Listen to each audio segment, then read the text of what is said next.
La Universidad Autónoma de Baja California, a través del Instituto de Investigaciones Culturales Museo, les da la más cordial bienvenida a esta mesa de diálogo, Nuevas Perspectivas en la Investigación del Aborto, donde participan la doctora Nayla Vacareza, la doctora Arely Veloz, la licenciada Angélica Medina y la licenciada Vanessa Ocejos, a quienes damos una cordial bienvenida a este foro universitario.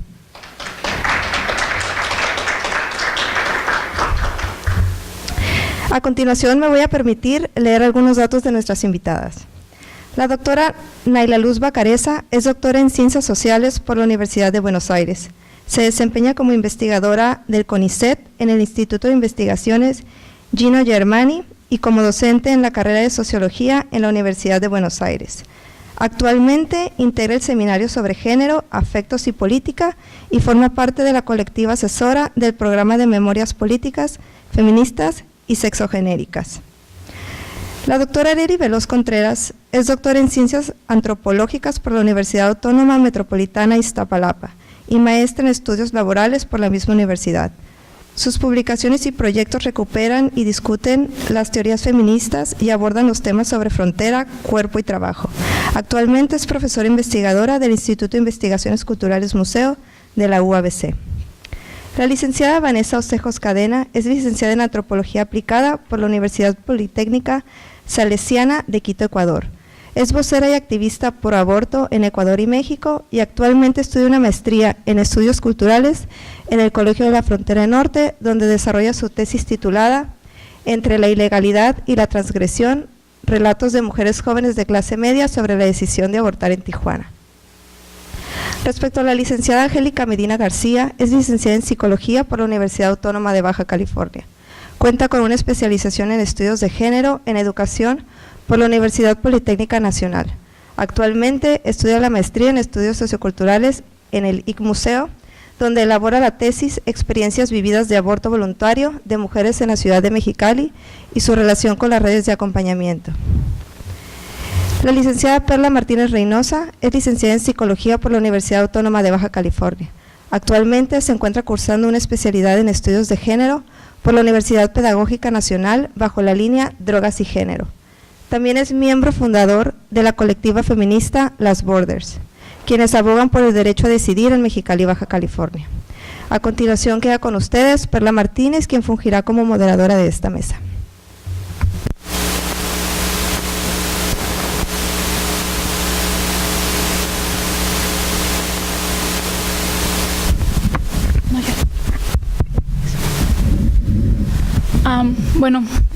Buenas tardes, gracias a todos los asistentes y a nuestras ponentes.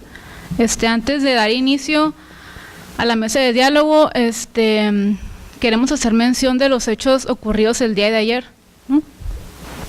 No queremos dejar pasar por alto esto y creo que todas las presentes aquí condenamos los hechos y los crímenes de odio que hemos visto, ¿no? Los feminicidios que se han cometido en todo el país y el que se cometió, o más bien, el que se dio a conocer el día de ayer, que sea la sexta mujer en el municipio de Mexicali, ¿no? Que fue asesinada en menos de 50 días por razones de género, ¿no? Entonces, también quisiera,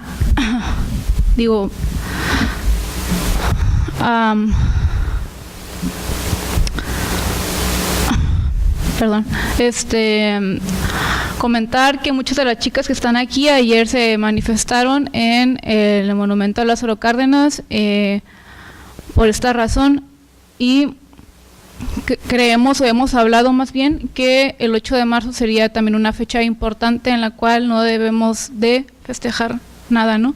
Sino al contrario, luchar y alzar la voz por hechos como estos y otros crímenes que se están cometiendo y que pareciera que al Estado no le interesa, o por lo menos es lo que nos hacen ver, ¿no? Porque no nos dan evidencias de que actúen o hagan algo al respecto, ¿no? Sino simplemente lo dejan pasar o lo hacen ver como un crimen pasional, cuando realmente sabemos que no es un crimen pasional, son crímenes de odio, y se llama feminicidio, ¿no?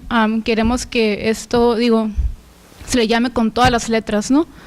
Que no se usen eufemismos para hablar acerca de esto.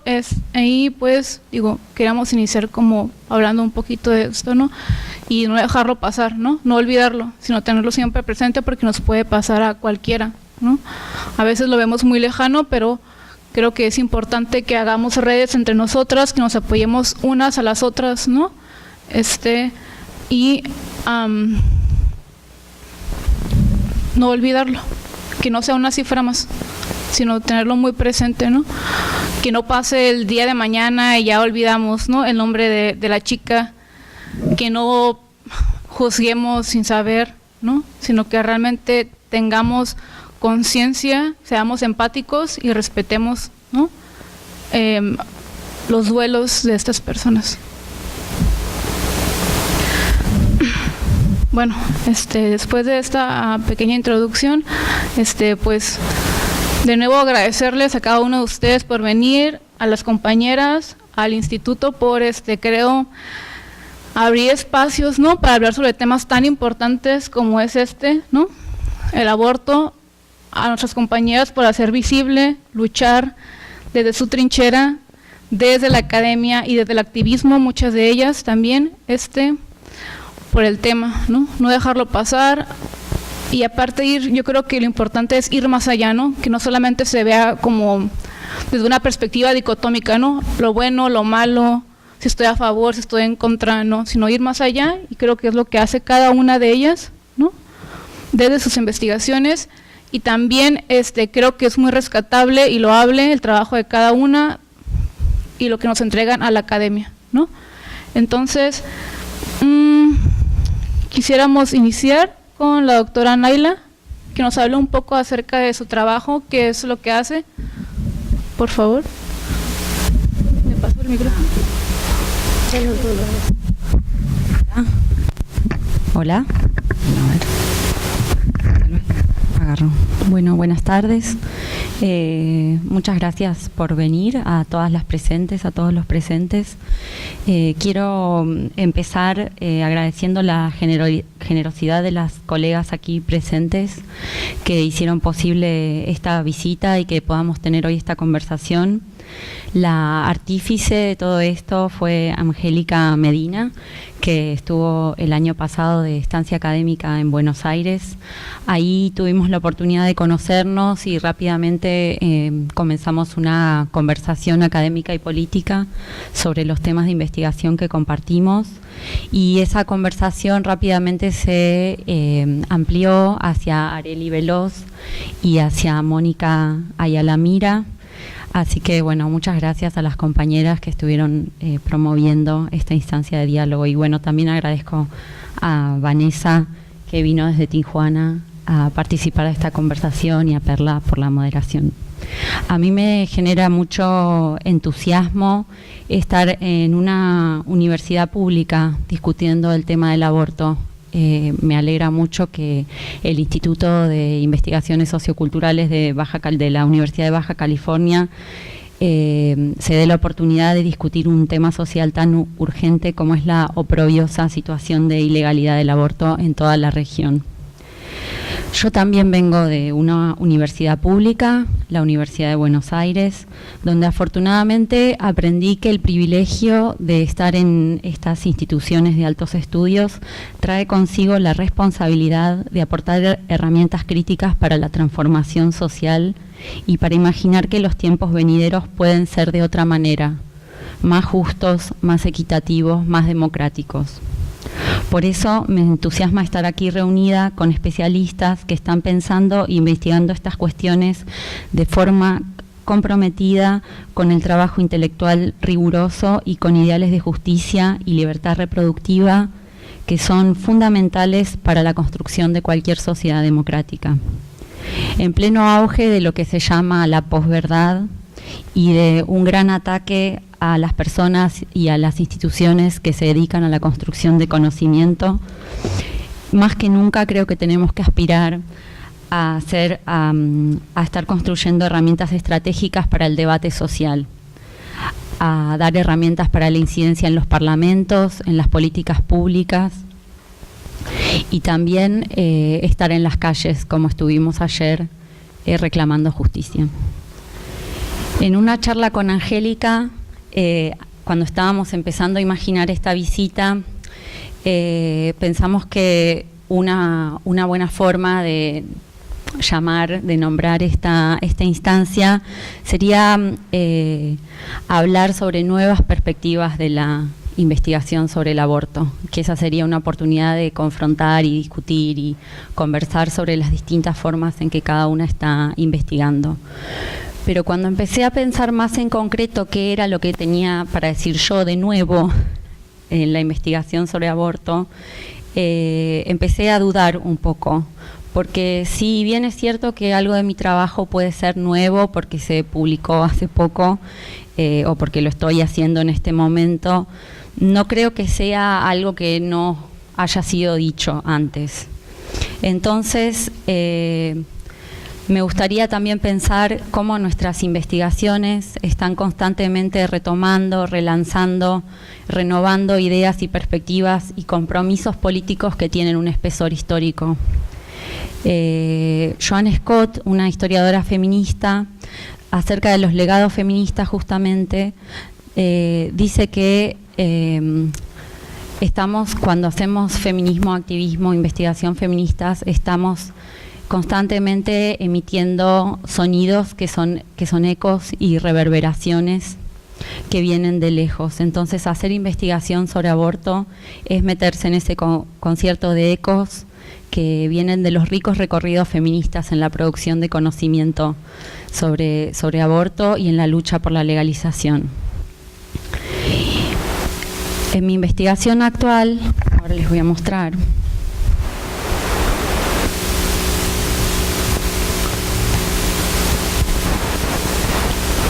Okay.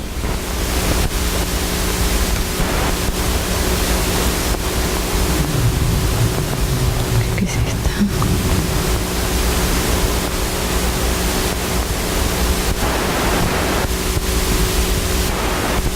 ¿Sí se ve? Sí. En mi investigación actual estoy siguiendo la pista de la relación entre estrategias visuales, emociones y política en las luchas por el derecho al aborto en nuestra región. La pregunta por la politicidad de las emociones no es algo nuevo. De hecho, es una pregunta profundamente feminista. Por ejemplo, en la década de los 60 y los 70, los grupos de concientización feministas fueron específicamente dispositivos dedicados a la expresión de sentimientos de malestar que eran colectivos y que eran vividos de formas individuales. Las formas de angustia, de ansiedad, de desesperación y de vergüenza que vivían las mujeres en la intimidad hasta ese momento comenzaron en esos espacios, en esos grupos de conciencia, a ser comprendidos como un producto de historias y estructuras políticas de sometimiento. En el caso del aborto, creo que los afectos y las emociones están en el centro de la disputa política y no hemos prestado suficiente atención a ese aspecto porque en general hemos priorizado la generación de conocimiento sobre otras cuestiones fundamentales como pueden ser el debate jurídico, el debate ético-moral o el debate de salud. Pero creo que es necesario también reflexionar sobre estos aspectos menos codificables en lenguajes racionalistas que tienen, bueno, las ciencias jurídicas, las ciencias médicas. Luego de la legalización del aborto en Estados Unidos en el 73, los grupos antiderechos emprendieron una estrategia propagandística bastante articulada que pronto se exportó globalmente. Estas formas de propaganda antiderechos que vemos difundirse en toda la región actualmente son deudoras de ese discurso colonial de fines de los 70 que se trama y se encabalga con discursos nacionalistas. Ahí se traza toda una política afectiva que fue muy eficaz en generar rechazo y miedo hacia el aborto. Entonces nos hemos acostumbrado a ver al feto representado como un ser sentimentalista, como un sujeto frágil que es potencialmente amenazado y que supuestamente podría asegurar el futuro de la nación. Este tipo de discursos tiende a borrar a las mujeres y a las personas que gestan de la escena reproductiva. se suele representar a las mujeres como un recipiente desubjetivado, por ejemplo, en esa imagen donde solamente se ve una barriga y no se ve un rostro o un cuerpo completo. Otra forma, cuando no borran de la escena reproductiva a las mujeres, estos discursos lo que hacen es presentar a la gestante como una sujeta monstruosa, como vemos en estas otras imágenes, como una sujeta cruel que protagoniza un acto que es repugnante y que ese acto repugnante la va a marcar para siempre. En síntesis, esos discursos conservadores se dedican a crear lazos de empatía con el feto y promueven el terror respecto del aborto y también, algo que es muy importante, sentimientos de odio y repulsión hacia las mujeres. El rechazo, la culpa, el asco, el miedo, entonces son formas de sentir que no son naturales, ni tampoco son individuales, sino que dependen de formas históricamente sedimentadas que, como dice Teresa de Lauretis, se han pegado a nuestra piel como un vestido de seda mojada. Desandar esas formas políticas de sentir no es una tarea fácil, pero creo que es muy necesaria. Y es algo que a mí me genera mucha admiración ver cómo las activistas de toda la región vienen haciendo hace décadas ese trabajo por generar nuevas formas de sentir. Por ejemplo, una de las formas más germinales fueron las formas de duelo público, que desde los años 70 llevan el dolor por las muertes de mujeres en abortos inseguros al espacio público y transforman el sufrimiento en una oportunidad para expresar indignación y mostrar lo urgente que es la legalización del aborto. Esa es una forma de protesta reverberante. Creo que cualquiera de nosotras, nosotros que estamos metidos en la lucha por el derecho al aborto, recordarán estas formas de conmemoración. La indignación, la rabia, el descontento, no solamente se expresan en relación con las muertes por aborto, sino también por la persecución penal y el encarcelamiento de mujeres. Creo que ese es un tema muy urticante y muy urgente aquí en Baja California, según me han comentado las compañeras, la cuestión de denunciar y luchar por la libertad de las mujeres presas por decidir o perseguidas penalmente. Luego, en paralelo con la expansión de redes de acompañamiento en toda la región, de maneras cada vez más numerosas y más originales, estas redes están desplazando las ideas, los sentimientos de culpa y de miedo por otras formas de sentir con respecto al aborto. El aborto comienza a asociarse con emociones como la serenidad, la alegría, la determinación, el alivio. Esas tonalidades afectivas reflejan un esfuerzo político de las compañeras por desestigmatizar, por legitimar y por apoyar las decisiones no reproductivas de las mujeres en toda la región. A veces se tiende a pensar que lo que es novedoso o lo que es potencialmente transformador está asociado con el cambio tecnológico. Entonces se piensa centralmente en el misoprostol, en la mifepristona, en las redes sociales, en el internet, como si esos artefactos tecnológicos por sí mismos tuvieran el poder de transformar la situación o la experiencia del aborto. Sin embargo, creo que es fundamental las estrategias políticas y las formas creativas, sumamente creativas, que están llevando adelante las activistas, incorporando tecnología, pero incorporando esa tecnología para luchar por un cambio social. Para quienes somos activistas y hacemos investigación sobre estos temas, es muy fundamental estar cerca, creo que eso lo compartimos todas, estar cerca de nuestro objeto de investigación. Nosotras estamos haciendo una investigación que en ningún momento es desinteresada. Somos investigadoras que estamos muy comprometidas con la realidad en la que estamos involucradas, con los problemas sociales que investigamos, y entonces para mí mantener un diálogo muy cercano con las activistas, con las artistas, con las ilustradoras, las comunicadoras, ha sido una fuente de inspiración y de saber inagotable. Con ellas reflexiono, con ellas aprendo, y en ese sentido las emociones no las tomo como un obstáculo para la producción de conocimiento, sino como una instancia que permite nuevas reflexiones. Por ejemplo, lo que hicimos en el taller, en el día de ayer, ¿no?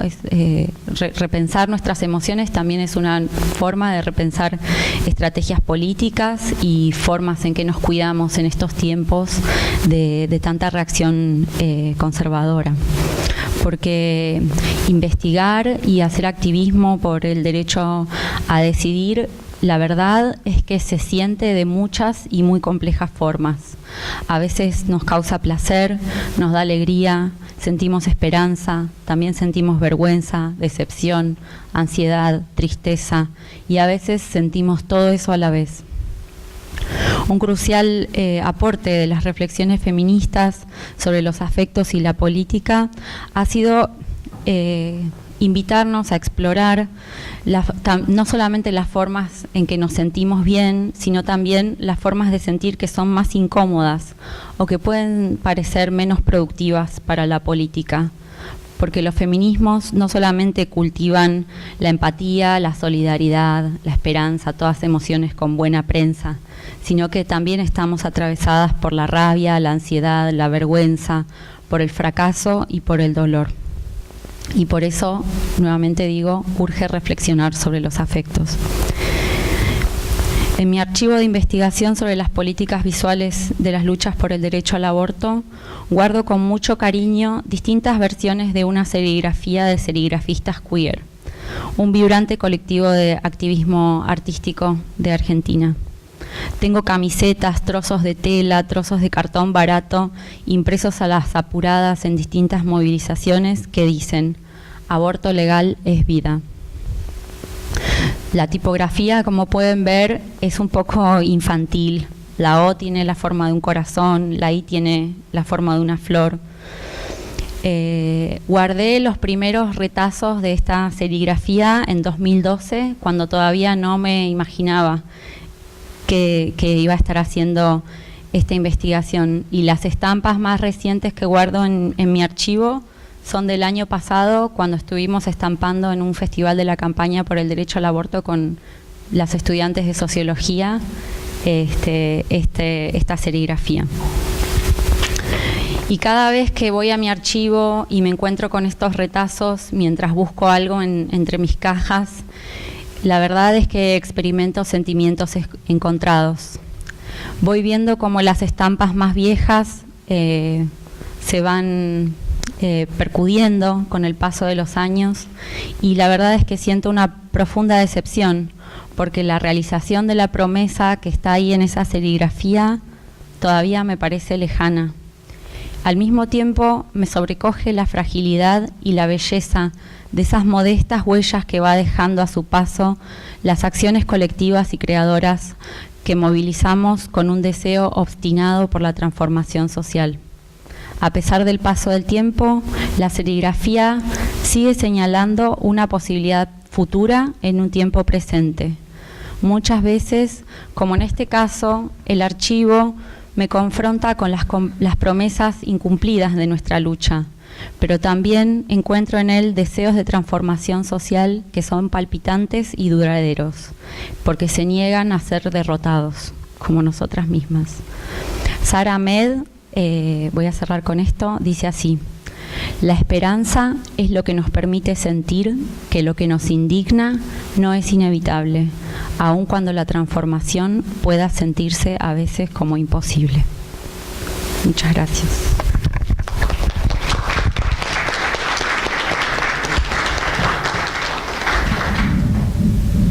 Bueno, ¿Escucha? Sí.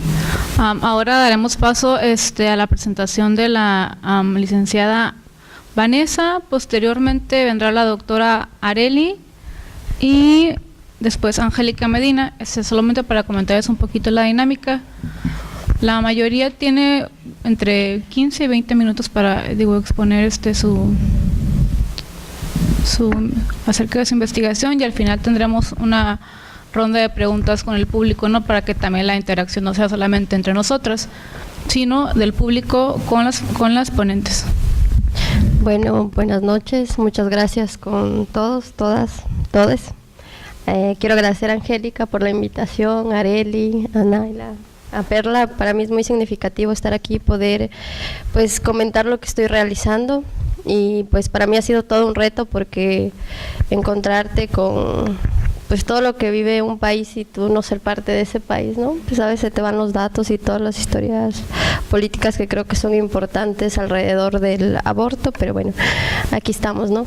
Si bien empecé con un proyecto diferente para trabajar aquí en Colef, yo quería un estudio comparativo del cual me di cuenta que el tiempo no me iba a alcanzar. Entonces trabajé en Tijuana, ¿no? En un poco trabajar sobre la decisión del aborto. Partí mucho de mi experiencia como activista y con otro trabajo de investigación sobre aborto que hice con mujeres, y me surgió mucho, igual que me uní al activismo acá con Bloodies, pues teníamos muchas chicas que se les daba la información y pues a la mera hora pues ya decidían no abortar, ¿no? Nosotras muy respetuosas con esa decisión pues se les acompañaba, pero a partir de eso a mí me surgió qué pasa en esos momentos en la subjetividad de las mujeres para tomar la decisión de abortar, y a partir de eso salió mi investigación. Entonces yo quiero descubrir eso, ¿no? Se denomina Entre la ilegalidad y la transgresión, relatos de mujeres jóvenes de clase media sobre la decisión de abortar en Tijuana. Mi directora es Elizabeth Meyer, que me acompañó en estos procesos de investigación, y algo importante también que quiero decir es que transgresión pues lo toma en cuenta, que es una palabra mía en la cual quiero descubrir en el proceso, pero en verdad saber que en un estado como Baja California abortar es totalmente penalizado, ¿no? Entonces el aborto es una transgresión de la ley, aunque las mujeres no lo vean así, ¿no? Y lo resignifiquen de otra manera, y pues estoy en todo el proceso de campo y están saliendo cosas interesantes. Entonces, bueno, a partir de eso rápidamente pues les voy a contar todo lo que ha pasado alrededor del aborto desde los años 30, por eso muchísimas cosas, pero bueno. En los años 30 en México se empieza a hacer una política poblacional con el fin de aumentar la población y la fecundidad, y pues se tipifica el aborto, la prohibición del aborto en 1931 en el Código Penal, ¿no? A partir de los años 60 y 70, con el modelo de bienestar social y el acceso y la necesidad del ingreso al área educativa y laboral de las mujeres, emergen las demandas del acceso a la despenalización del aborto, de los derechos sexuales, reproductivos, métodos anticonceptivos, y del cual tuvo mucho auge las feministas de la segunda ola aquí en México, ¿no? Posterior, en los años 70-80, mediante las iniciativas de la Procuraduría General de la República, se propone despenalizar el aborto. Sin embargo, la iniciativa fracasa por organizaciones pro vida y la oposición de la Iglesia Católica. Nuevamente, en los años 90, en la Conferencia del Cairo y la Quinta Conferencia de Beijing en 1995, se enfatiza que los derechos sexuales y reproductivos es algo que el Estado debe garantizar, y se recomienda a los gobiernos revisar las leyes y la despenalización del aborto, cosa que México no hizo, ¿no? Nuevamente, en el año 2000, en el caso Paulina, justamente aquí en Mexicali, una adolescente violada, negada el acceso al aborto pese a que fue permitido, dio paso en que el país tome nuevamente el debate, ¿no? A partir de eso, de este caso, se crea la NOM 046 en el año 2006, el cual garantiza el acceso al aborto en caso de violación por parte de la Convención Internacional de los Derechos Humanos. Siguiendo con el caso Paulina, vuelve a salir el aborto a la luz, y finalmente en Ciudad de México se aprueba la Ley Robles, aumentando las causales de la muerte no punible. Es así que el 24 de abril del 2007 se despenaliza el aborto hasta las 12 semanas de gestación en el Distrito Federal en ese momento, ahora Ciudad de México, ¿no? Obviamente ustedes saben que cuando un estado despenaliza, automáticamente las resistencias conservadoras de los diferentes estados modifican sus leyes para seguir salvaguardando sus políticas conservadoras, ¿no? Entre ellos fue Baja California, que a los 2 meses de lo sucedido en DF se aprueba la norma 175 del Código Penal para el estado de Baja California como parte de la estrategia nacional. Y dice: Baja California elevó su rango constitucional que el derecho de la vida desde la concepción, reconociendo la personalidad jurídica del no nacido como nacido para todos los efectos legales por encima de los derechos mínimos de las mujeres. Meyer dice esto en su texto. La ley está redactada de tal forma que no existe aborto no punible, ¿no? Es así que Baja California protege la vida desde la concepción. Entonces, un poco partiendo del planteamiento del problema, empecé a revisar, y como ustedes saben, no es secreto de nadie, México es un país sumamente católico, religioso, conservador. Y pues a partir de esto, la encuesta nacional sobre creencias religiosas en el año 2016 nos dice que el 82.7% de la población mexicana se considera católica, ¿no? El 95.6% cree en un Dios supremo y que pues el Dios supremo lo hace todo. En el noreste del país es el porcentaje más alto, ¿no?, que dice 95.6. En relación con el Estado y la Iglesia, el 62.1% del país está de acuerdo que se penalice el aborto y que se castigue a la mujer al abortar. Y el 39.8% del noreste del país, en que se encuentra Baja California, está de acuerdo con esta penalización. Este es el porcentaje más alto de los demás estados, Baja California, el noreste. De esta manera, el contexto de Tijuana se ha construido bajo discursos conservadores y disciplinarios con el cuerpo de la mujer, bajo la influencia de Estados Unidos, del vecino país, y ahí retoma Areli en su investigación, que hace un análisis pues, de Tijuana y cómo se construyeron estos discursos de la moralidad desde los años 50 y 70, a partir de estos discursos de élite y de mujeres que marcan pues, estos discursos esencialistas de la feminidad, ¿no?, y de lo que es ser mujer aquí en Tijuana. Por otro lado, retomo las disputas contemporáneas de los significados del aborto entre México y Estados Unidos por parte de Elizabeth Meyer, Norma Ojeda, quien analiza el acceso del aborto al otro lado en Estados Unidos, pues siendo frontera, ¿no?, que implica abortar en una frontera, y de igual cómo las mujeres tijuanenses cruzan al otro lado para abortar, ¿no?, pero son mujeres con visa que tienen acceso. Estas investigaciones son importantes para ubicar la problemática de la frontera norte y mujeres que abortan pese a la penalización y a la ilegalidad de Tijuana y de Baja California. Así, la decisión del aborto se contrapone a los discursos regulados y vigilados de Baja California a Tijuana, y las mujeres que no pueden cruzar deciden abortar a pesar de las condiciones económicas, ¿no? De ahí parte mi pregunta de investigación, en cuáles son los elementos que influyen en la experiencia subjetiva de la decisión de interrumpir el embarazo en mujeres jóvenes de clase media en Tijuana. Y un poco también, a colación, pensaba mucho en qué tan innovador es mi tema de investigación, ¿no? Decía, pues ya tal vez ya alguien lo ha hecho, ¿no? Entonces estaba un poco nerviosa, pero como dice Naila, y pues me gustó mucho su discurso, que al fin de cuentas son cosas que ya se han venido diciendo, pero en contextos geopolíticos específicos se mueven otras subjetividades y otras respuestas, y pues todo es como algo que va a aportar. Y un poco siguiendo con los objetivos, ¿no?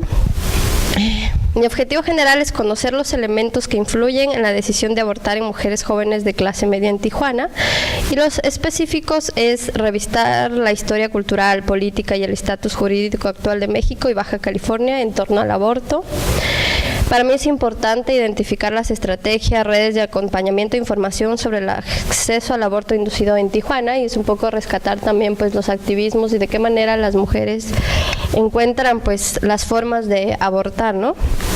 Contextualizar los relatos de las mujeres frente a la jurisprudencia, los mandatos religiosos y familiares en Tijuana, y pues saber que a partir de eso, cómo tomaron la decisión de abortar, y finalmente analizar los relatos para entender los elementos sociales, culturales y experiencias subjetivas de su decisión.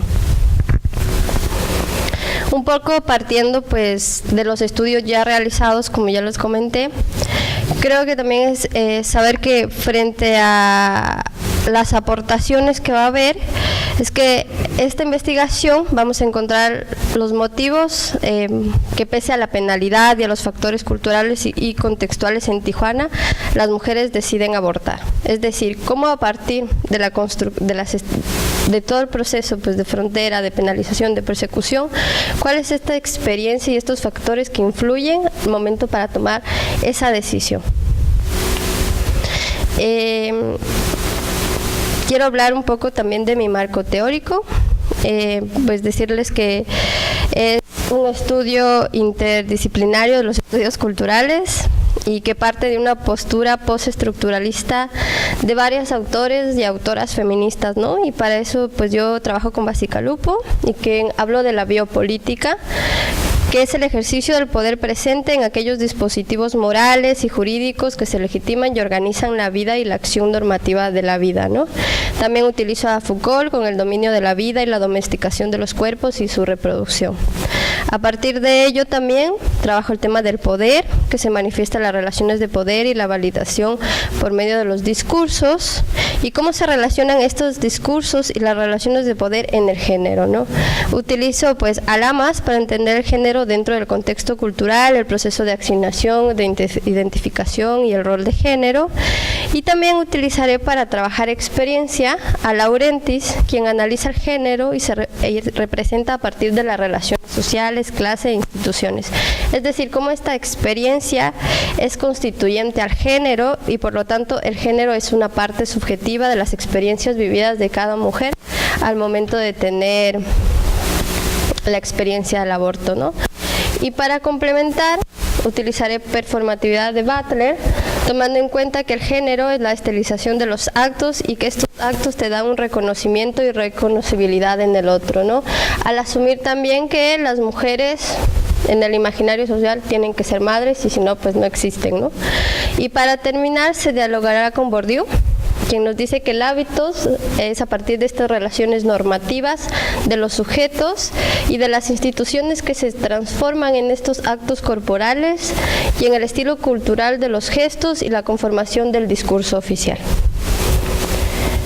Y pues parto de mi hipótesis, que dice que a pesar de que el aborto se ha construido bajo la disputa de los discursos hegemónicos, dominantes y de normatividad de género, algunas mujeres en Tijuana siguen abortando. La decisión del aborto se toma frente a sus necesidades objetivas y subjetivas del momento, las cuales están determinadas por sus relaciones sociales, la presión social, sus proyectos de vida y la manera en que ellas se reconocen como mujeres. Así, los relatos sobre la decisión del aborto darán cuenta sobre los mandatos sociales de género, siempre relacionados con la feminidad. Y bueno, un poco para comentarles que mi marco metodológico, ¿no?, es cualitativo, no probabilístico, tiene un carácter fenomenológico con una muestra intencional y pues quiero trabajar de 5 a 10 mujeres jóvenes. La manera en que yo voy a trabajar con ellas es de cadena o bola de nieve, no que una mujer me lleve a otra. Sin embargo, pues en los procesos de activismo las mujeres pues me han buscado y han querido pues compartir conmigo la experiencia del aborto, ¿no? Eso da cuenta también que ellas quieren hablar de esto. Pues son mujeres jóvenes y entiendo por jóvenes a mujeres de 18 a 30 años, como lo tipifica aquí la Secretaría de Juventud, mujeres jóvenes, ¿no? Y mujeres que hayan abortado en Tijuana. Para mí es importante eso, ¿no? Delimitando el espacio temporal, Tijuana, México, desde el año 2017-2018, mujeres jóvenes que hayan decidido abortar. Y las fuentes de información pues son las mujeres y tomo en cuenta los relatos, ¿no? Para mí es muy importante pues trabajar el tema del relato de la decisión con la literatura académica ya hablada, ¿no? Y que es la posibilidad de que, entiendo relatos como la posibilidad de que el narrador, narradora elija o no asumirse como productor y actor de su propia historia. Y lo haré a través de varias entrevistas a profundidad. Eso, muchas gracias.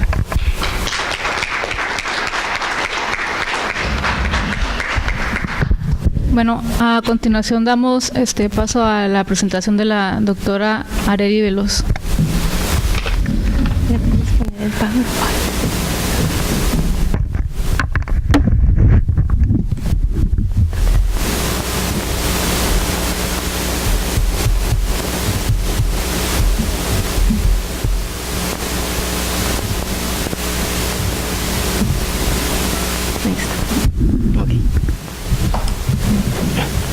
Bueno, quiero agradecerles, ¿sí se escucha, verdad? Okay.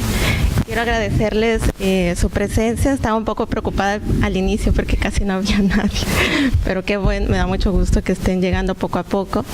Y además más gusto me da porque pues es un tema que nos compete a todos y a todas, que es pues la cuestión de la despenalización del aborto. Y obviamente también, como dijo Perla, el caso de feminicidios que se han dado últimamente en Mexicali, ¿no? Y que bueno, tanto activistas como académicas pues debemos tener presente también que estamos aquí por un asunto político, que nuestras investigaciones son políticas, que a lo mejor en la academia pensamos que no se dice nada novedoso a veces, pero mientras la problemática siga, mientras nos estén matando en las calles por el hecho de ser mujeres, mientras que también no podamos abortar y no podamos decidir si tener o no tener un hijo, pues obviamente eso nos compete reflexionarlo y hablarlo de manera crítica, ¿no? Y en ese sentido estoy de acuerdo con Naila en que la academia es un lugar para una reflexión crítica y política que pueda tener obviamente y que pueda trascender las paredes de la universidad. Bueno, esta investigación que les voy a presentar, ya la he presentado en otro espacio, y espero que si algunas de ustedes lo escucharon, pues no se aburran, o si ya me leyeron, no se aburran también. Pero bueno, esto es parte también de una investigación que estoy actualmente realizando, donde hablo yo acerca de la economía política del género, un poco retomando los trabajos de Silvia Federici en relación al despojo del cuerpo de las mujeres en un sentido simbólico. En mi caso, a pesar de que soy una mujer joven, fui educada como de la vieja escuela, entonces un poco de mi visión es una historia, pero una historia desde el materialismo histórico, o para que me entiendan así, desde el marxismo, ¿no? Entonces van a ver un poco de esa visión marxista en la exposición. Cuando yo empecé a hacer este trabajo, yo empecé a ir a los archivos a buscar cosas acerca de las mujeres que trabajaban en las maquiladoras, ¿no? O sea, qué se decía acerca de las mujeres de la maquila.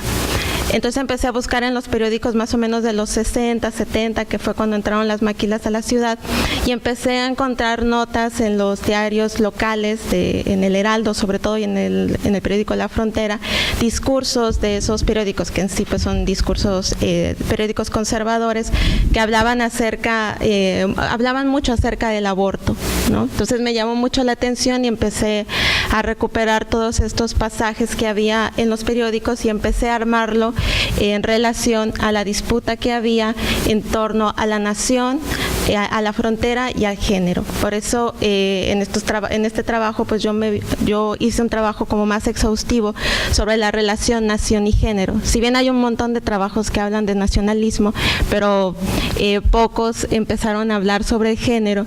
Entonces, bueno, lo que se piensa o lo que se pensaba en un principio de la nación era ver a la nación como una comunidad imaginada, que es como lo que tenemos o lo que tradicionalmente se dice de la nación. Ver a la nación como un territorio, ver ese territorio de manera soberana, ¿no? Una homogenización social y cultural también a partir de las representaciones, de los cuerpos, de las prácticas y de las tradiciones. Es decir, cuando se dice desde fuera quiénes son los mexicanos, pues hay una figura, digamos, hegemónica o una imagen hegemónica sobre qué es la mexicanidad o qué es lo argentino desde fuera, ¿no? Entonces, aunque nosotras sabemos que en el interior, pues obviamente hay diferencias, ¿no? Y también es una nación que tiene una estructura basada en la familia, que es una familia heterosexual, heteronormativa, y una división sexual del trabajo, ¿no? Entonces ahí vamos viendo que obviamente si hablamos de nación hay que hablar de género. Y cómo estamos entendiendo el género ahí, ¿no? Y no solamente de género, sino también de clase, de raza, de etnia, sobre todo cuando hablamos de los países colonizados. Ahora, hay colectividades también que demarcan estas fronteras externas y internas, ¿no? ¿A qué me refiero? Bueno, que hay como distintos investigadores de corriente decolonial han planteado que hay grupos internos que mantienen, digamos, una soberanía, un poder frente a otros cuerpos o frente a otros grupos sociales, ¿no? Y cómo controlan a partir de la política, a través de las leyes y a partir de las propias decisiones que nos afectan a todas y a todos, cuerpos de distintas mujeres. Es decir, pensemos, por ejemplo, en las decisiones políticas que se han planteado en torno al aborto en Baja California, que en realidad fueron unos cuantos, ¿no?, que a puerta cerrada hicieron una decisión de penalizar el aborto y desafortunadamente eso nos afectó a todos y a todas, ¿no? Entonces, ¿de qué manera se van construyendo también esos grupos y esas colectividades que pues también afectan las decisiones políticas, ¿no? Otro de los puntos es cómo también esas colectividades y estos territorios se van convirtiendo en zonas de frontera. Es decir, que yo quería entender la frontera no como una línea divisoria nada más o una línea geopolítica, sino una zona que históricamente se ha producido, ¿no? O sea, no por cruzar Estados Unidos ya es otra cosa, ¿no? O sea, en realidad pensemos que Mexicali, Tijuana tienen sus propias particularidades y se han construido históricamente. Ahora, ¿cómo se ha construido o cómo se ha representado el cuerpo de las mujeres en estos lugares, ¿no? Mucho de ello se asocia con la pureza, con el peligro también, con el despojo y el control que también se da de los cuerpos de las mujeres, pensando en la sexualidad y en la reproducción. Y bueno, y también se les ve como las reproductoras de los nuevos ciudadanos de la nación, ¿no? Que eso es lo que comúnmente se dice. Ahora, para medio situar el problema del aborto en Tijuana, más o menos en los 50 y en los 70, bueno, primero estaba el Distrito Norte, que todavía no era estado de Baja California, y las mujeres jugaron un papel muy importante en los discursos nacionalistas que se dieron en Tijuana. ¿Por qué?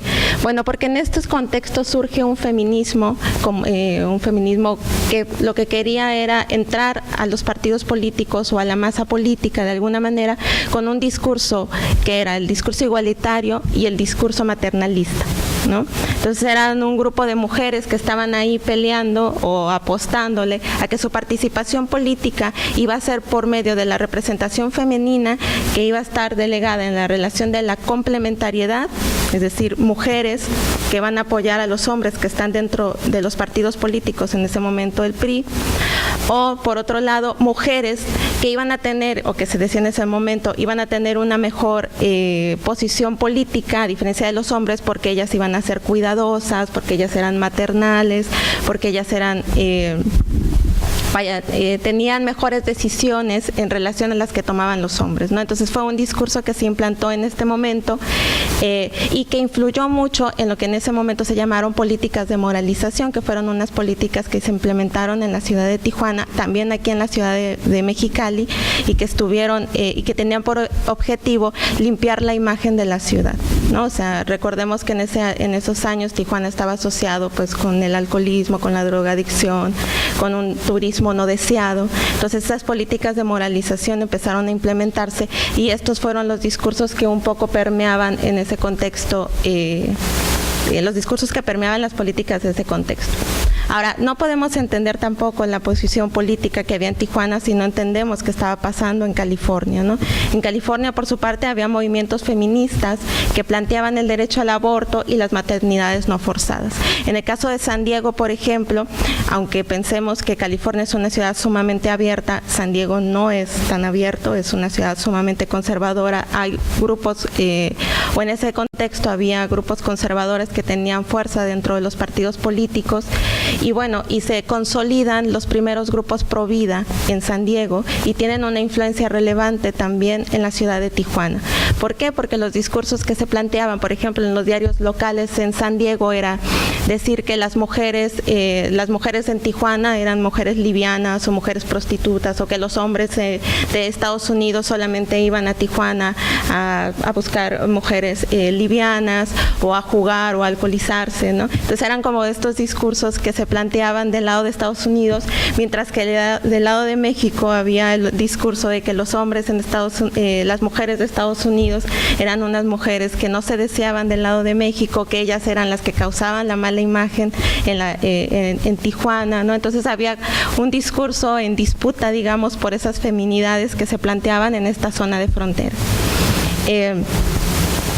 Bueno, esto ya lo dije un poco. ¿Cómo empieza a surgir el discurso de la criminalización del aborto en este contexto? Bueno, como les decía, primero hay un discurso de mujeres estadounidenses que se ven como mujeres livianas, sin escrúpulos, que dan mala imagen a la ciudad y que se empieza a asociar con el feminismo que se da en Estados Unidos. También se habla de las comadronas, que quiénes eran las comadronas. Bueno, entre los 50, 60, pues todavía no teníamos estos hospitales que tenemos ahora, ¿no? Y muchas mujeres iban a abortar, a tener sus hijos a Estados Unidos. Entonces, el papel de la comadrona o de la partera, pues tenía un papel significativo en estas ciudades, ¿no? Porque era la que se acudía, pues, para cuestiones de la maternidad o de la salud sexual y reproductiva, ¿no? Entonces, en los periódicos locales también se empezó a decir que estas mujeres eran las que provocaban los abortos, que no eran de la ciudad, que eran mujeres avariciosas, que engañaban a la gente para que las mujeres abortaran. De hecho, hay un caso muy interesante sobre una comadrona que salió en los periódicos en ese momento, ¿no? El caso que tuvo eco en la ciudad fue en 1954, cuando arrestaron a una comadrona que le habían practicado un aborto a la hija en ese momento del encargado de seguridad pública de la ciudad, ¿no? O sea, además. Al enterarse el oficial de que su hija había muerto, empezó la búsqueda de la comadrona, que fue encontrada y arrestada días después. El caso fue sumamente sonado debido a que se vio involucrada una familia de la élite política de la localidad. Cuando la arrestaron, se le acusó de la muerte de 9 embriones, así literalmente decía en el periódico, que se había encontrado en el patio de su casa un panteón de niños, y además se le había acusado de la muerte de 3 mujeres más, pues por las mismas circunstancias, ¿no? Entonces, este tipo de discursos, digamos, eran los que sobresalían además en las notas amarillas del periódico, ¿no? Porque ni siquiera era del política o algo así, ¿no? Y bueno, y también se le acusaba a los médicos, que en ese momento, bueno, había un discurso sobre el socialismo muy desprestigiado en la región. Entonces se decía, los médicos vienen de Cuba, ¿no? Y son ellos los que están practicando el aborto, ¿no? Y eran médicos que no tenían ética, manchaban el nombre de la profesión y de la ciudad, ¿no? Y también se les llamaba los cortacigüeñas. Entonces, digamos que era común encontrarse ese tipo de discursos en las notas de periódico. Ahora, un caso que fue sumamente sonado y que generó una importante tensión política que iba más allá del aborto, o sea, más allá de una práctica del aborto, era en realidad una tensión política entre 2 naciones, fue el caso de Ángela Culvera, que era una mujer de 35 años que se fue a practicar un aborto en la ciudad de Tijuana. Se fue con una amiga, llegaron al médico y después de un día, bueno, no encontraron al médico, fueron, entonces hasta que le practicaron el aborto, la mujer enferma, va a los 2 días y muere, ¿no? Entonces, la amiga que fue con ella empezó a buscar a la policía y pues es como la acusan. Pero aquí el problema fue que la policía tuvo que hablar a Estados Unidos, el esposo en Estados Unidos habló a la policía acá, entonces se hizo como todo un caso, y en ese momento se pidió que se cerrara parcialmente la frontera, ¿no? Porque estaba el problema del aborto, ¿no? Entonces vemos que es un caso que trasciende políticamente las fronteras nacionales del Estado-Nación, ¿no? Y que va más allá de esa cuestión íntima, ¿no? Y vemos que, bueno, que son medidas de control que ya ni siquiera se dan solamente dentro de un Estado-nación, sino que intervienen 2 Estados-nación, es decir, tanto Estados Unidos como México empiezan a intervenir en el control, en este caso, del cuerpo de las mujeres, que es la decisión de abortar, y que, pues, que involucra distintos ámbitos, distintos sujetos y distintos actores. Bueno, y sobre el saber en relación al aborto, que también me parece interesante también ponerlo en la discusión, es qué papel tiene la generación de conocimiento en relación a si podemos abortar, no podemos abortar, lo que refiere a la ginecología, ¿no? Entonces, en ese contexto fue tanto el tema del aborto en la ciudad de Tijuana que se promueve el Congreso Nacional de Ginecología a nivel nacional, ¿no? Entonces sale el el presidente municipal en ese momento, pues a decir que el Congreso era precisamente para darle una buena imagen a la ciudad, ¿no? Y para decir que pues Tijuana estaba en contra de los abortos y que precisamente ese Congreso pues iba a ser pues para generar una mayor información y una pues sobre todo mayor información sobre los procesos y sobre las cuestiones de la salud sexual y reproductiva, y también tachando un poco el caso de las comadronas, ¿no? Bueno, y para concluir, son varias conclusiones, pero lo que quiero concluir en relación a lo que ahora estoy trabajando es cómo se produce, digamos, o cómo se legitima históricamente la valoración de los cuerpos de las mujeres, ¿no? O sea, la valoración y la deslegitimación de los cuerpos de las mujeres actualmente no se da de la nada, ¿no? Surge de un proceso político y proceso histórico importante. Y en este caso a mí lo que me interesa resaltar es una economía política de corte neoliberal que legitima la desvalorización del cuerpo de las mujeres y de los cuerpos que también son significados como femeninos y que son producidos como tal. Bueno, hasta aquí yo concluyo. Gracias.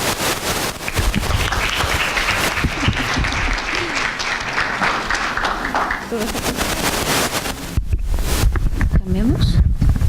Creo que ya. Sí, ¿no? Creo que ya. Gracias. Bueno, yo no traigo presentación, así que les voy a platicar de lo que estoy haciendo.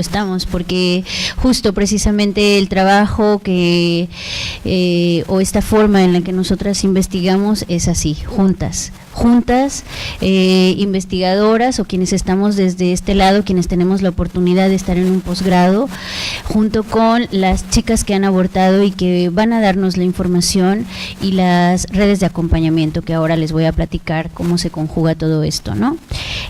Antes de empezar con lo que les quiero compartir, también quiero agradecer mucho al instituto por darnos la oportunidad de hacer esta mesa, Areli por todo el apoyo que me ha dado. Areli es mi directora de tesis, entonces estoy muy agradecida con ella por todo el apoyo, y bueno, porque lo estamos haciendo juntas todas, a Naila, que también es mi lectora, y bueno, y Mónica, que también está presente y que también es mi lectora, y que todas hemos estado trabajando, y a todas las que están aquí que hemos estado trabajando y que seguimos trabajando en eso, ¿no? Y bueno, precisamente esa es creo nuestra nueva visión, o quizá no tan nueva, pero que nosotras adoptamos, es una visión en donde yo me siento a gusto, me gusta, y Areli y creo que todas con las lectoras, directoras con las que he estado, es lo que me han dicho, ¿no? Que tú como investigadora te gusta el tema, te apasiona el tema. Y estos temas de mujeres, además de que soy mujer, pues me interesan precisamente por lo que dice Areli, ¿no? Porque es todo un posicionamiento político, es un asumir una posición política en la cual ayer hablábamos en el taller con todo esto de las emociones, estamos dispuestas, ¿no?, a asumirla, y aquí estamos de frente diciendo que estamos a favor de la despenalización del aborto y que estamos trabajando para tener información, para mostrar, porque es un tema que aquí en el Estado y en otros no se habla, se calla y se habla en silencio, y ni siquiera digan la palabra aborto porque no. Entonces, en eso estamos y eso venimos, y que también tiene que ver esto de compartir una mesa con la doctora Naila, con la doctora Areli, romper con esas jerarquías académicas que han estado muy presentes en la academia, ¿no? Yo lo veo desde ese punto, y bueno, no quería empezar sin haciendo mención de esto más bien. Y bueno, Dicho esto, empiezo con mi exposición, que es platicarles acerca de mi trabajo. Estoy en proceso de trabajo de campo, que bueno, he estado inmersa en el campo desde hace mucho tiempo, desde hace varios años, como activista, como feminista, y este tema ha estado presente, y bueno, ahora es un poco afinar el ojo, ¿no? Para rescatar esos datos que en este caso estoy delimitando, que es muy difícil para mí delimitar, pero que bueno, gracias a todas estas mujeres que están aquí conmigo acompañándome y vigilándome, lo estamos logrando, ¿no? Entonces, el trabajo, mi título de mi trabajo hasta ahora es Experiencias vividas de aborto voluntario de mujeres en la ciudad de Mexicali y su relación con las redes de acompañamiento, ¿no? Y bueno, recordar y un poco esto que ya comentaban, que el aborto es una práctica clandestina, hablando un poco del contexto en el que estamos, es una práctica penalizada y criminalizada, no solo penalizada, criminalizada, que a las mujeres se les trata como criminales, aquellas que optan por decidir sobre su cuerpo, que vivimos en este contexto de penalización, que en nuestra Constitución, como bien lo leía Vanessa hace un momento, hay una protección de la vida desde el momento de su concepción, y bueno, que hay un código penal que castiga el aborto con 5 años de prisión a quien lo ejerza, y bueno, a quien apoye también hay un castigo, hay una penalización, y que estamos hablando de derechos humanos, estamos hablando de derechos sexuales y reproductivos, estamos hablando de que las mujeres podamos decidir ambas partes, si quieres tener un hijo, y que puedas tener esa decisión muy consciente y que seas apoyada, y que no quieras tener un hijo y que esa decisión se respete, ¿no? Entonces estamos hablando de derechos humanos. En cuanto quisiera hacer mención en cuanto al Código Penal, que castiga con 5 años de prisión a las mujeres que aborten, que bueno, ahí tenemos un hueco muy grande, porque de los casos que están procesados, algunos no se les diferencia, ¿no? Si fue aborto espontáneo, aborto voluntario, entonces ahí hay un hueco grande. Además que a veces no se le clasifica, ¿no? Como aborto y entonces te tocan 5 años de prisión. No, es homicidio, ¿no? Muchas de las mujeres han ido a cárcel por homicidio, por haber abortado, y son 23 años de cárcel, ¿no? Y tenemos el caso Leslie, hace algunos años estuvo presa. Afortunadamente los grupos feministas estuvieron muy presentes ahí, y bueno, a pesar de que la sentenciaron a 23 años de cárcel, hicieron tal presión que, bueno, estuvo 2 años en cárcel, ¿no? Pero estuvo 2 años en cárcel. Ninguna mujer debería de estar en la cárcel por decidir sobre su cuerpo, ¿no? Y bueno, aquí quisiera hacer mención de un documento que trabaja Naila en el libro de la intemperie y lo intempestivo, que por cierto vamos a presentar el jueves, que habla que no es solamente decidir no tener un hijo, sino todo lo que implica la crianza, el amamantamiento y todo lo que eso implica, ¿no? A veces no dimensionamos todo lo que implica el tener un bebé y que se le obligue a alguien a traer a este mundo un ser humano, ¿no? Entonces a veces como que se nos olvida. Entonces tomar en cuenta también todo este desarrollo del ser humano, la crianza, el amamantamiento, y bueno. Entonces, y bueno, hablando de este contexto, hablaba también Vanessa un poco de la NOM 046, que al parecer es un avance, ya que permite el aborto en caso de violación, sin tener que ir a hacer una denuncia y todo esto, ¿no? Eso tampoco se respeta, ¿no? Eso tampoco sucede, o muy pocas veces sucede. Entonces, en este contexto, ¿no?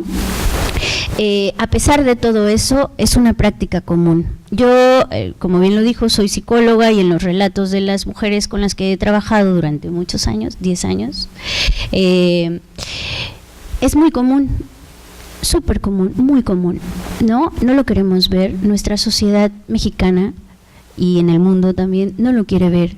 Es una práctica muy común, sucede y ha sucedido siempre, todo el tiempo. Aquí en Mexicali, como bien comentaban también anteriormente, quienes tienen acceso a tienen ciertos medios económicos, incluso sociales, van y abortan a San Diego, que qué bueno que puedan ir y tener toda la atención, y a mí me han contado en los relatos las chicas que lo han hecho allá, pues cómo te reciben, el trato, la limpieza, la clínica, el medicamento que les dan, todo de la mejor calidad, ¿no? Y en la Ciudad de México. Pues quienes pueden ir van a la Ciudad de México, hay datos, ¿no?, que hay muchas mujeres del país que van a abortar a la Ciudad de México. Pero son quienes pueden, quienes tienen estos medios para poder ir a San Diego, quienes tienen visa, quienes tienen la oportunidad de sacar una visa. Quienes tienen visa saben todo lo que implica, ¿no? Entonces, es una cuestión de clase. Es una cuestión de clase social también, porque las mujeres, no porque, sino solo las mujeres que tienen ciertos medios o que pueden agenciar, ¿no?, estar buscando aquí y allá, pagar para ir a la Ciudad de México o en Estados Unidos, ¿no? Y las pobres son las que terminan yendo, o las que tienen pocos recursos, terminan yendo, haciendo un aborto, como más o menos entiendan, si tienen acceso a una computadora, toman un medicamento, un manual, tienen algún contacto por ahí y se lo hacen ellas solas, ¿no?, corriendo un riesgo bastante grave. Y cuando bien les va, tienen acceso al medicamento, que es uno de los métodos más seguros, pero no, también hay otros métodos que se han estado utilizando anteriormente, ¿no? Entonces, estas mujeres que no tienen acceso a estos recursos son quienes terminan en un hospital desangradas y que son precisamente acusadas por los servicios médicos y bueno, terminan en la cárcel, y quien las defiende, y hay que pagar el abogado, y entonces es una cuestión muy importante y es una cuestión de clase, y como decía Arely, nos compete a todas y a todos, porque es un tema de todos. Y entonces, con todo esto que yo he vivido, o bueno, que he visto, que empecé a estudiar en la práctica de la psicología y en las colectivas en las que hemos estado trabajando durante algunos años, surge la pregunta, ¿no? ¿Cuáles son las formas de acción que las mujeres han creado frente a la penalización y a la criminalización del aborto? Y bueno, y aquí es donde entran las redes de acompañamiento.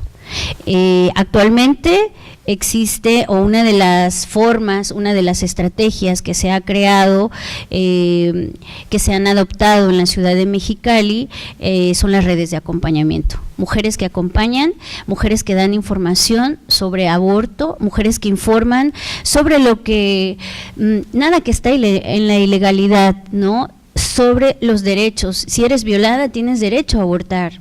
Nadie o pocas personas, pocas veces en los ministerios públicos les dicen eso, tienes derecho a abortar. Y hay un método que recomienda la OMS, ¿no? Entonces, ¿cuál es el papel de estas redes? Y bueno, mi objetivo general es registrar y analizar las experiencias de aborto voluntario como desafío a la penalización de mujeres en sectores medios en la ciudad de Mexicali y su relación con las redes de apoyo, como ya lo mencionaba.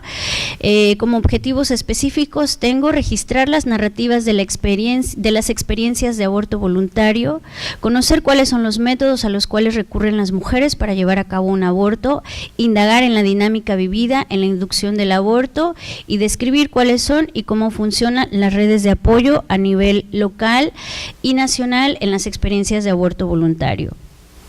Y bueno, quisiera compartirles un poco, bueno, las categorías que yo trabajo son Cuerpos Vividos, de Iris Young.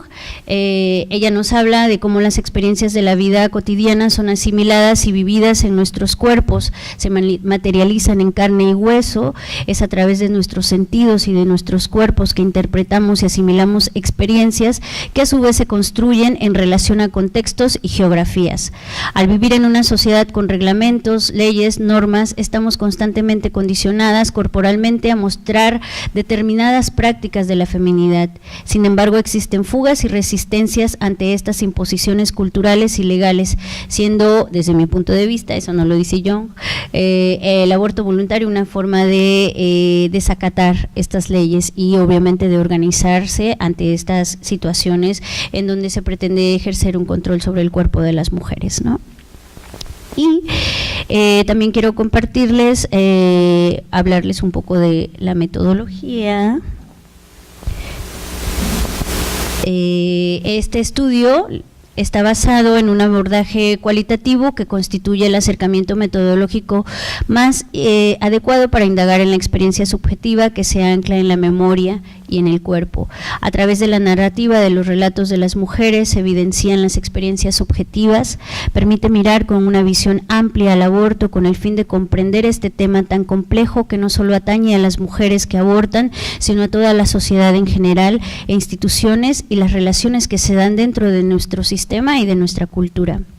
Reconocer la importancia de las experiencias vividas en los cuerpos como recurso para el análisis social tiene implicaciones evidentes para la estructuración de las instituciones sociales, de la educación, de los laboratorios, las publicaciones, la difusión cultural, es decir, para la estructuración de la vida social. Esta postura es una invitación, mi postura, es una invitación a darle sonido a la voz de las mujeres, a escuchar lo que tengan que decir ellas, hablarlo, exponerlo, decirlo, ¿no? Y nosotras, desde cada uno de nuestros lugares y posiciones. Las experiencias, deseos e intereses de mujeres y de hombres difieren en cada clase, raza y cultura. Los proyectos feministas de investigación no se originan en ninguna clase de experiencias femeninas obsoletas, sino en aquellas experiencias vivenciadas en la actual cotidianeidad, de modo que las mujeres puedan entenderse a sí mismas y al mundo, lo que comentaba Vanessa de nuestro contexto geopolítico. Sin embargo, si deseamos entender las diversas maneras en las que ocurre nuestra experiencia cotidiana, tiene sentido examinar críticamente también cómo están relacionadas con las fuentes del poder social. Por lo tanto, esta investigación además brindará un aporte, la intención es esa, al tema del aborto como un problema de salud pública, como una cuestión que atañe a la vida del país y cómo es que las redes de apoyo están trabajando para resolver esta problemática.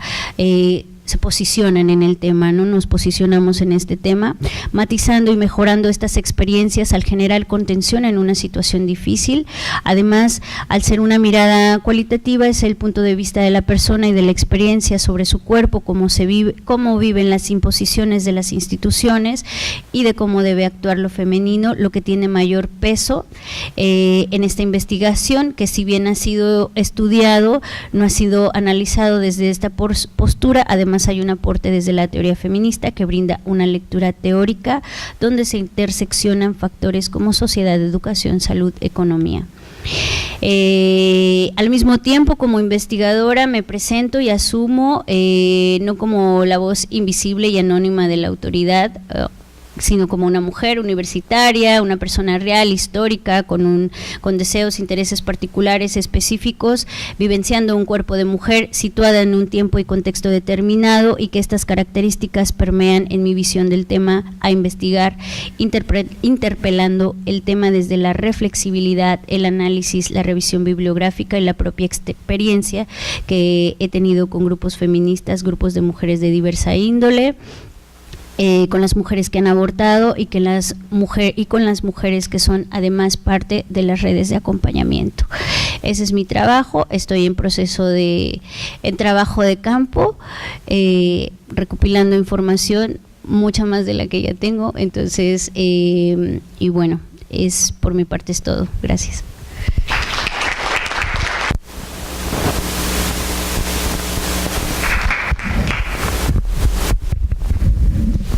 Bueno, muy interesante lo que cada una de ustedes nos aportó, lo que nos comenta que cada una hace, ¿no? Desde la academia. Quisiera hacer una pregunta, en general, cualesquiera, o si me las puede responder las cuatro, pues creo mejor. Creo que uno de los puntos cruciales, o que todos hicieron mención, fue hablar sobre el estigma, ¿no? O la penalización que se tiene del aborto, o del derecho a decidir. como lo quieran ver. Ustedes como académicas, digo, ¿no?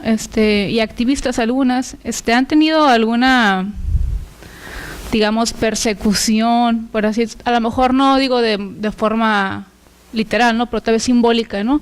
De ciertos espacios, desde la academia, desde la familia, amigos, etcétera, por, digamos, abordar este tema. ¿Alguien que me quiera responder?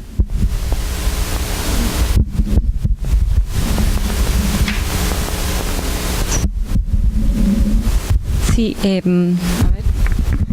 ¿Se escucha? Sí, ahí se escucha. Yo personalmente soy muy afortunada de trabajar en la Universidad de Buenos Aires, donde tenemos absoluta libertad académica. De hecho, me he formado con profesoras que también están comprometidas con esta lucha, con la construcción de conocimiento. Bueno, una cantidad de muchas profesoras que admiro. Entonces, en ese sentido, nunca me he sentido censurada.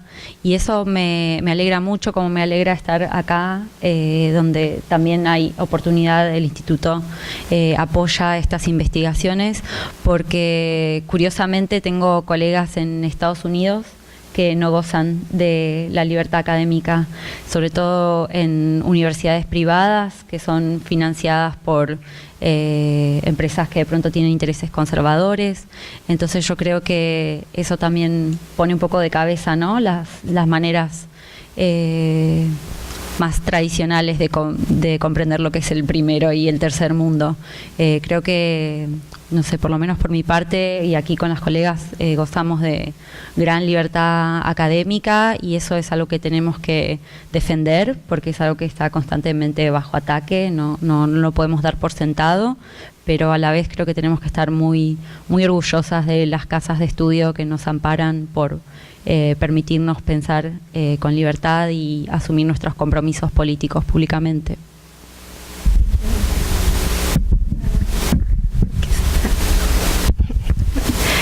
No, yo sí, en alguna ocasión presentando precisamente este tema de aborto y con un grupo de historiadores precisamente muy tradicionales, sí, no, la verdad es que cuando terminé hubo una burla hacia mi trabajo.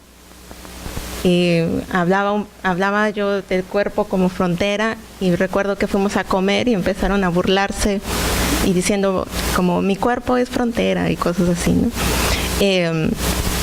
Y un poco atacada precisamente porque estaban hablando de política y cultura, y yo hablé sobre este tema como un asunto político, y en realidad al final la discusión se fue por el feminismo que aporta, y una crítica muy fuerte hacia a la teoría feminista en relación a qué aporta a la historia, ¿no?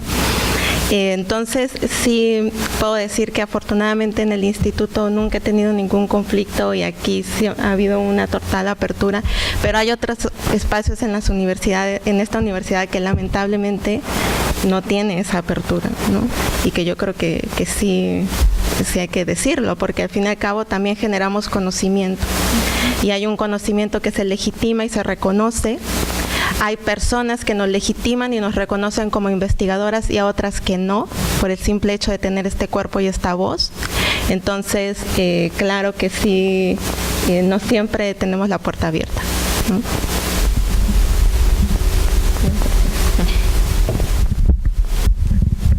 Bueno, desde que por la desinformación, cuando dices que eres feminista, hay una reacción en cadena. Ahora trabajar el tema de aborto, y es la pregunta del millón que me hacen, ¿no? Desde que saben que estoy en la maestría. ¿Y qué estás investigando? Aborto, experiencias de aborto. Y bueno, ahí no se desata una serie de, generalmente cuando obviamente no son feministas y no son de la red, de las redes, sí, diferentes, hay gente muy abierta que está dispuesta a escuchar, pero la mayoría no, y te acusan de asesina, de defender a las mataniños, que deberían de mejor, y bueno, todas estas expresiones que no quisiera repetir y que ustedes seguramente ya han escuchado. Sí, me lo han dicho de frente, que estoy loca, que por qué no investigo algo más importante, que nos competa a todas, que eso no pasa, ¿no? Pero es que aquí como, ¿qué? ¿Por qué estás investigando eso si aquí no sucede? Entonces sí, me lo han dicho de frente por Facebook, ¿no? Al compartir estos eventos, alguna publicidad relacionada con el tema, información, sí. Y no precisamente a mí, hemos escuchado figuras públicas que lo han expresado, ¿no? Y eso me preocupa bastante, ambas partes, ¿no? Lo social y las figuras públicas que hacen este tipo de declaraciones. Sí. Bueno, pues yo quiero empezar diciendo que pues en los espacios académicos en toda la vida, ¿no? Ser mujer es complicado, ¿no? Pero en los espacios académicos hay un manejo de interés y de poder interesante, ¿no? Frente a las figuras masculinas que al fin de cuentas no les interesa estudiar estos temas porque al fin de cuentas pues se devela sus privilegios, ¿no? Y pues tengo muchas historias alrededor de mi experiencia en la maestría que solamente pues como a mí siempre me recalcaron pues en espacios abiertos pues que yo soy académica y no activista, ¿no? Entonces frente a eso creo que devela que la apertura negada, la no apertura que yo tengo, ¿no? Frente a lo que yo investigo, pero pues a uno siempre se le van a cerrar las puertas, obvio. O sea, ese es el sistema patriarcal, entonces uno siempre tiene sus estrategias para militar y poder ser activista, ¿no? Y pues yo me busco mis estrategias.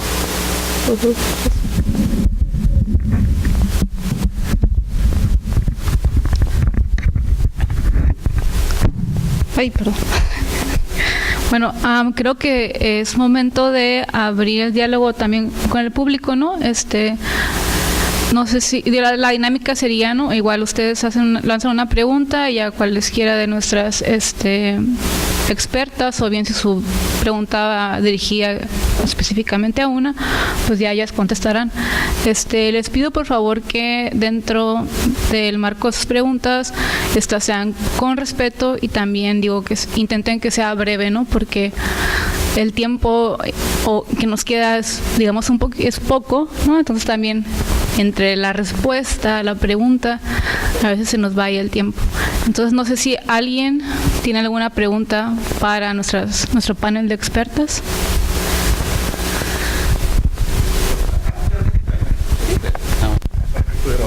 Ok. Pues tengo muchas. La primera es para la investigación de Angélica. Quería saber si tienes definido el rango de edad de tu investigación. Y también esto es para todas. Bueno, las que trabajan precisamente aquí en Baja California.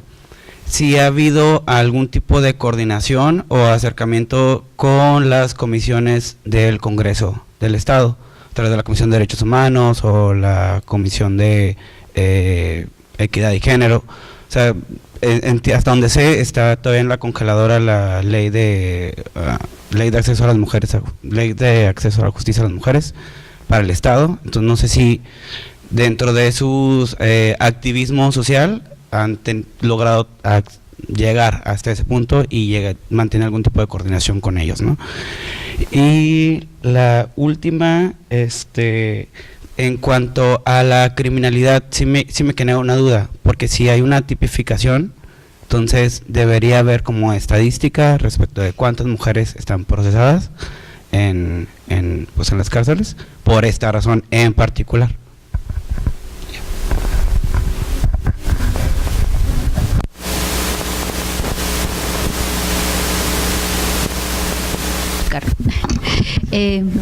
Bueno, va, sí. Sí, de 18 a 45 años de edad.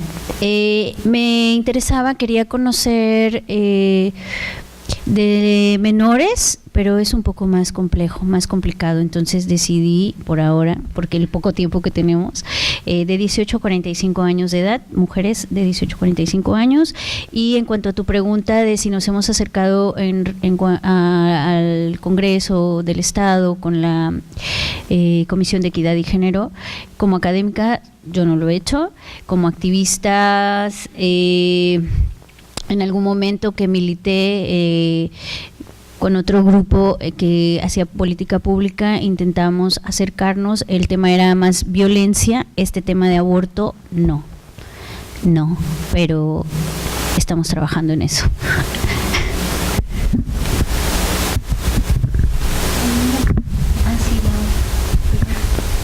Bueno, la otra, busco el dato, sí tenemos esa información de cuántas procesadas y no es en sí mi tema enfocarme en eso, pero tengo el dato, lo buscamos porque ayer lo compartía con Naila y bueno. Es una investigación que publicó el diario El Universal recientemente y que dice que hubo 1.500 mujeres, 1.500 investigaciones por interrupción del embarazo de 2015 a 2017 en México, que la mayoría de esas imputaciones fueron dirigidas a mujeres, una amplísima mayoría, o sea, no hay varones imputados por este crimen, y que Baja California es uno de los 3 estados que más persecución penal y causas tiene abiertas hacia mujeres.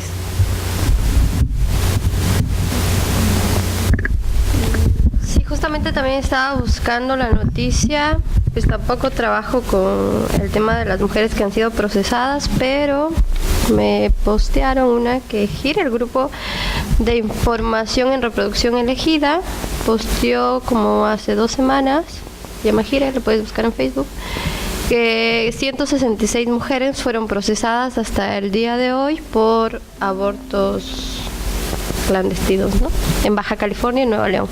Y con respecto a tu otra pregunta, no, yo no me he acercado a temas o instituciones estatales, solo trabajo con mujeres. ¿Alguien más? Hola, ¿qué tal? También tengo varias preguntas, pero sí intentaré ser breve y solamente haré 2. Una en particular para la licenciada Vanessa, para la investigación de la licenciada Vanessa, y la otra para quien quiera responderme. Sobre tu investigación, sobre la investigación que has hecho, me parece interesante que hayas elegido la palabra transgresión, y como lo dijiste al inicio, que es un concepto que tomas y que quieres trabajar. Me gustaría escuchar si tienes alguna idea de lo que tienes al respecto, porque también me encuentro haciendo una investigación sobre tratar de construir una sociología jurídica feminista y tratar de hablar, en lugar de hablar de delito o de desviación social, como lo ha venido haciendo la sociología, tengo la idea de trabajar con el concepto de transgresión. Entonces, sí me gustaría conocer qué es lo que has trabajado, cómo te has acercado a ese concepto. Y la segunda pregunta tiene que ver con justamente las narrativas. Hice una investigación doctoral en cárcel de mujeres en el estado de Morelos, como a 20 minutos de Cuernavaca, al sur de Cuernavaca, y me parece interesante. El tema no era sobre mujeres que abortaron y que estaban en prisión, sino en general de la transgresión social de las mujeres, pero me parecía muy interesante y no sé, no tengo un dato, no tengo algún modo de validar esta información que sucede solamente en esa cárcel, que las mujeres que están por ese delito procesadas y sentenciadas por el delito de razón de parentesco, sea filicidio o matricidio, son tratadas de un modo muy particular por sus compañeras, no violentadas, son muy, digamos, de alguna manera son vistas como monstruos, no solamente ya por el Estado, sino por las mismas internas a las que viven ya dentro de la prisión. Entonces, la pregunta particular sería, ¿cómo tomar esta desde sus investigaciones, desde su conocimiento, cómo tomar esta realidad, cómo tomar la realidad de que también hay mujeres que estigmatizan a las mujeres que abortan, que tratan como monstruos, que tratan violentamente, ¿no?, a las mujeres que abortan. Y sería todo. Sí, ya. Bueno, pues yo estoy trabajando por categorías y dentro de las categorías yo tengo 3 categorías planteadas y una es específicamente la de género, en la que yo estoy trabajando la experiencia de género como tal y lo que es asumirse mujer aquí en la frontera, ¿no? Las mujeres con las que trabajo no necesariamente son de Tijuana, pero han residido mucho tiempo en Tijuana, ¿no? Y yo entiendo la transgresión como el asumir cómo se asumen ellas dentro de la subjetividad y el acto de abortar como una decisión fuera de la ley, ¿no? Muchas de ellas no saben, pues tienen noción de que está penalizado, pero no saben como lo que implica abortar aquí y de lo que puede pasar, pues si de alguna manera se enteran, ¿no? Entonces yo entiendo pues las respuestas que ellas me dan, como por ejemplo son respuestas que al unirlo con la performatividad de género o con los temas de la orientación o el hábitus salen pues de lo que se asume que debe ser una mujer. Así entiendo yo la transgresión, que al final de cuentas yo me negué mucho a usar como la maternidad porque decía, no, pues no puedo esencializar a la mujer, no, pero no, pues sí, o sea, todavía seguimos así esencializando a la mujer, ¿no? Entonces al asumir esa esencialización como la experiencia y cómo ellas han construido su género, en la respuesta que me dan, que yo decidí abortar, yo lo hice por esto, muchas veces por las experiencias con sus amigas o hermanas cercanas, en cómo ellas han vivido esta feminidad violenta, agresora, y cómo ellas no han querido pasar por eso y deciden abortar, ¿no? Esa es la transgresión, o sea, el decir, yo no quiero hacer esto, yo no quiero hacer esto, yo decidí, yo decido, cosas tan básicas así como el no, y yo lo construyo así, ahí estoy construyendo la transgresión. Es un trabajo que yo ahorita estoy en campo, estoy empezando, como estoy como en la mitad del campo, ¿no? Entonces voy primero trabajando mucho como sus experiencias familiares y experiencias de relaciones de pareja, ¿no? Porque eso da cuenta mucho de la subjetividad y cómo se van construyendo los roles de géneros que al fin de cuentas son binarios, que también yo no quise hacerlo, pero en el aborto todavía está la binariedad, ¿no? Entonces, a partir de eso, creo que en la tercera parte que ya ingreso como tal al aborto, voy a ver reflejado más la palabra transgresión, que ellas no me lo dicen así, ¿no? Me lo dicen de otras maneras, pero al fin de cuentas está relacionada. Y con la segunda pregunta, pues no sé si entendí muy bien, porque al final de cuentas el infanticidio es cuando hay un niño de por medio, ¿no? Entonces, al asumir pues que las mujeres son criminalizadas como infanticidio, es asumir que hay una vida, entonces cae mucho en el tema moral. Creo que hay que cuestionarse mucho eso, ¿no? Esa es la crítica que yo hago a partir de los discursos, ¿no? Sigue habiendo este sentimentalismo por el feto, como decía primero. Y creo que al final de cuentas creo que hay más casos de juzgamiento o penalización por parte de varones hacia mujeres, que eso da cuenta que al final de cuentas en el imaginario aún nuestros cuerpos pertenecen a discursos masculinos que de mujer a mujer, ¿no? Pues de mujer a mujer yo casi me he encontrado muy poco, mucho con mujeres grandes, ¿no? O sea, como madres, abuelas, ¿no? Pero con mujeres jóvenes juzgando a otra mujer joven en un centro de rehabilitación social o cárcel, allá se llama centro de rehabilitación social, que juzgue a otra mujer que aborte, pues no, eso casi no pasa. Pues creo que hay que pensar.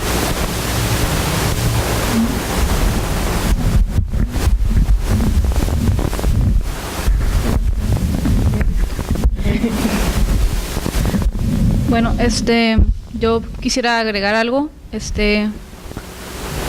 ahorita que mencionas eso como del filicidio, ¿no? Sí, yo creo que como este estigma se da también por esta construcción, ¿no? De lo binario, de ser mujer y ser madre, ¿no? Entonces hay esta construcción social de que al ser madre te realizas, ¿no? y que ser madre es cuidar de alguien más, de quererlo, ¿no? Entonces creo que por ahí podría ir también como lo del estigma, ¿no? De que estas mujeres son malas, son monstruos, no quieran a sus hijos, ¿no? Por toda esta construcción social que se viene hacia mujeres que decidieron, ¿no?, interrumpir el embarazo. Y como dice Vanessa, o sea, ni siquiera había una vida en sí, ¿no? Sino era una mórula o era un producto que todavía no tenía vida, no sentía, ¿no?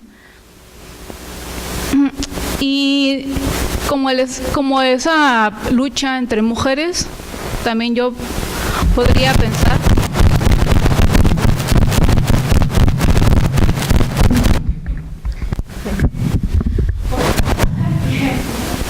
que tal vez como por este sistema patriarcal, ¿no?, que nos ha inculcado la competencia la una con la otra, ¿no? El siempre estar viendo si ella tiene, si ella no tiene el otro, ¿no? Si yo quiero un hijo y ella no lo tuvo, es una maldita, bla, bla, bla, y todo este discurso de odio total, ¿no?, que se basa en las mujeres, cuando simplemente creo yo que están en su derecho de elegir, ¿no?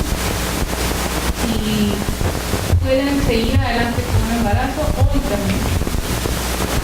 ¿Alguien más tiene algo?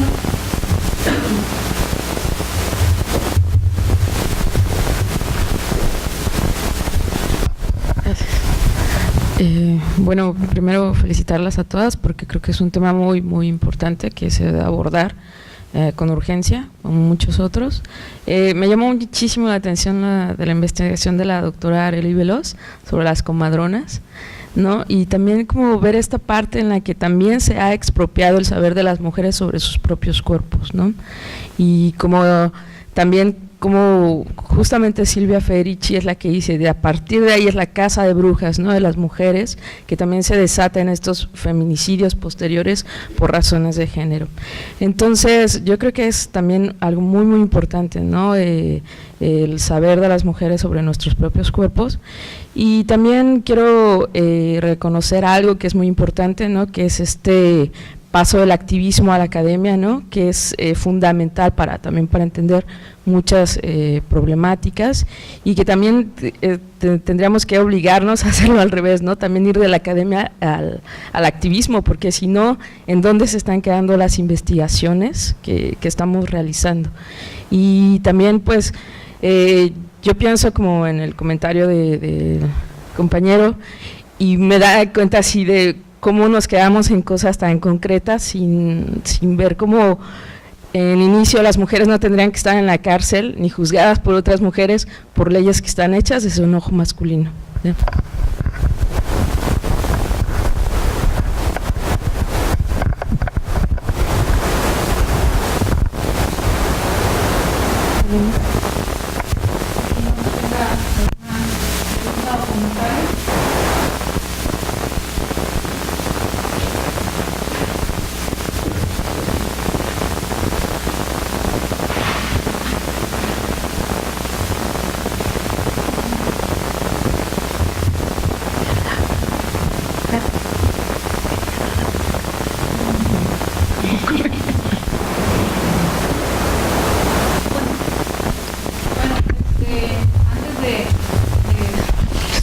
Bueno, antes de cerrar, los invitamos a que el día jueves 22 se acompañen para la presentación del libro,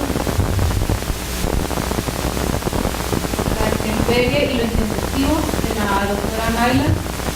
Esto va a ser en la Facultad de Ciencias Humanas a las 4 de la tarde. Esperamos que nos puedan acompañar, ya que no siempre tenemos la oportunidad de tener a la autora, ¿no?, que nos hable de este libro que es Experiencias del aborto voluntario en los relatos de mujeres y varones. Creo que también es respetable meter las experiencias de los hombres, ¿no?, porque muchas veces se habla solamente de la experiencia de las mujeres en el proceso del aborto, pero también es importante ver la visión de los chicos, ¿no?, pues, esperamos verlos ahí. La Angélica, la doctora Naila, la Mónica, Arely, para un comentario en la Facultad de Ciencias Humanas el 22 a las 4. las 4 de la tarde. Aula magna. Ahora sí, con esto damos por concluido nuestro evento. Aprovechamos el espacio para recordarles que la exposición La Conquista del Agua y del Imaginario, Mexicali Valle Imperial 1901-1916, estará abierta al público hasta el próximo domingo 25 de febrero. También los invitamos el próximo jueves 1 de marzo a la conferencia Alteridad, Identidad y Emociones del doctor Shinji Hirai a las 6 de la tarde aquí en el auditorio, y el sábado 3 de marzo tendremos el evento Fiesta de las Culturas a partir de las 4 de la tarde en el Jardín del IC Museo. Agradecemos su apoyo y participación. Muy buenas noches a todos.